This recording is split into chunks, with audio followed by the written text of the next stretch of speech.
And at this hour, the federal government shut down, now entering hour 18 with no end in sight. Hundreds of thousands of government workers reporting to their jobs without pay. Others even told to stay home. Paychecks could be stopped as soon as next week. And the Trump administration saying layoffs are imminent. There are critical things that need to be saved. We're going to do everything that we can over the coming weeks, if the shutdown lasts that long, to ensure that people get the essential services that they need. On that note, political director Matt Smith leading us off live in the newsroom. Matt, Wisconsin senators again tonight, front and center. Blake, both sides tonight dug in. No more voting until at least Friday in the Senate. Republicans who control Congress want this clean funding bill to pass. Democrats demanding health care subsidies, as Republican leaders tonight at this hour looking to flip 5 more Senate Democrats in a quest for 60 votes.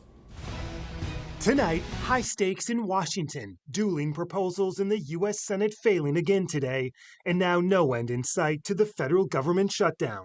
We are going to have to lay some people off if the shutdown continues. This afternoon, the Trump administration preparing for mass layoffs, even floating the possibility of firing federal workers. There's no reason for this shutdown whatsoever. This is being engineered by Chuck Schumer and the radical left.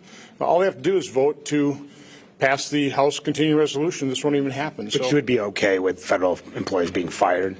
Again, that's what happens in the private sector all the time. I don't know why public sector employees ought to be immune from that process, but it's completely unnecessary. Wisconsin is home to some 18,000 federal workers. In Madison tonight, state Republican leaders urging a clean funding bill, writing to Congress, holding the federal government funding hostage is not just a Washington, D.C. debate for political points.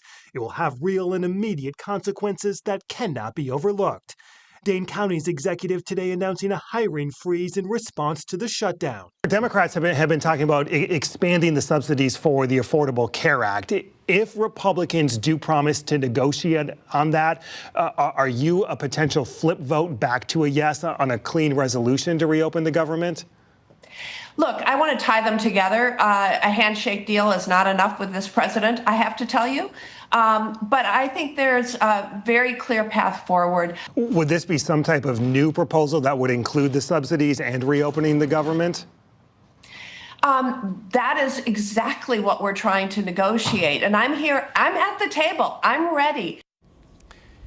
And so, Matt, the impact here in Wisconsin still yet to be fully determined. Yeah, and really playing out in real time over the next few days, including what happens to those estimated 18,000 federal workers here in the state. Core services, the post office, Medicaid, Social Security, all considered mandatory. All right, we will see. Political director Matt Smith live in the newsroom. Thanks, Matt.